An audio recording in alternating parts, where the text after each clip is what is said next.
Bleach 1000 year blood war का episode 36 finally हमारे सामने है और हम फिर से कंटिन्यू करते हैं मायोरी वर्सेस पर्निडा की फाइट से। प्रीवियस एपिसोड में हमने देखा कि कैसे मायोरी ने अपनी बांकाई को एक्टिवेट किया और उसकी बांकाई ने पर्निडा को पूरी तरह निगल लिया।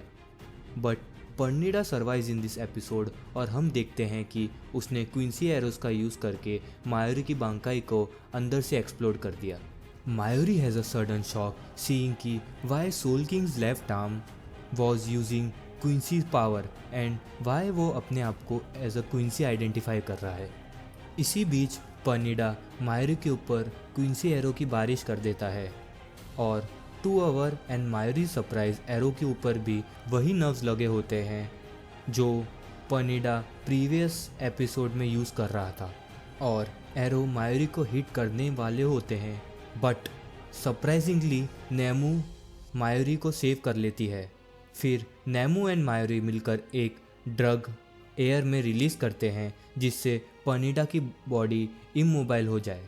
बट हम एक और पर्निडा की एबिलिटी देखते हैं जिसकी भी बॉडी से पर्निडा अटैच करता है उसकी फिजिकल डेटा को वो अपने अंदर स्टोर कर लेता है और इसी डेटा का यूज़ करके पर्निडा अपने आप को इवॉल्व कर लेता है।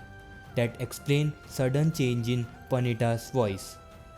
पर्निडा जराकी का फिजिकल डेटा से अपनी बॉडी एक्स्ट्रा ड्यूरेबल बना लेता है और मायोरी पे अटैक करने ही जाता है कि नेमूस बैक स्टोरी।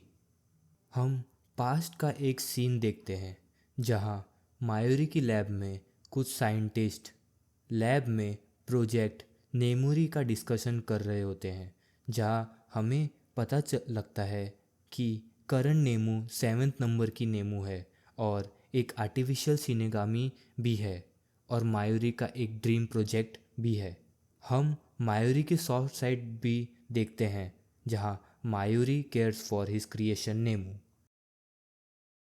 हम वापस करंट टाइम में देखते हैं कि नेमू अपने पावर को फर्दर यूज़ करती है जिससे उसे हाई पावर तो मिलती है but with a rapid aging of her sales.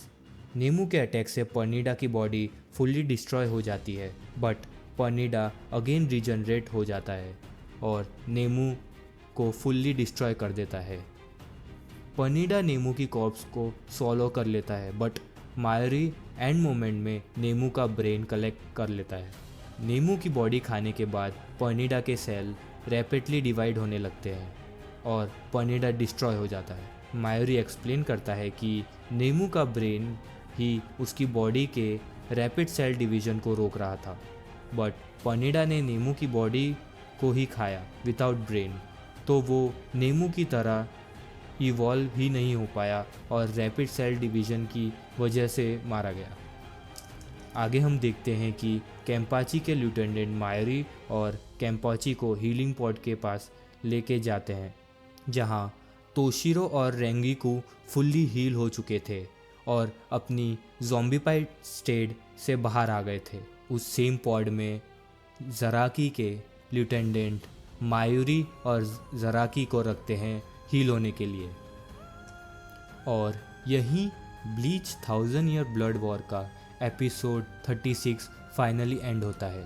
And credit and होने के बाद हम देखते हैं कि जिजेल एंड लिलियोट युहाबाग के कैसल में जाते हैं और वहाँ उनकी कई गार्ड्स के साथ फाइट होती है।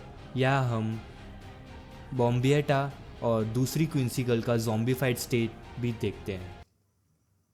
दूसरे ही सीन में हम देखते हैं कि कैसे बासबी और हाशवाल्ड की वापस मुलाकात होती है जहां लेट्स सी अगले एपिसोड में मे बी बासबी वर्सेस हाशवाल्ड या फिर संसुई और लिलीबारो की फाइट कंक्लूड हो। So let's wait for Bleach 1000 year blood war episode 37।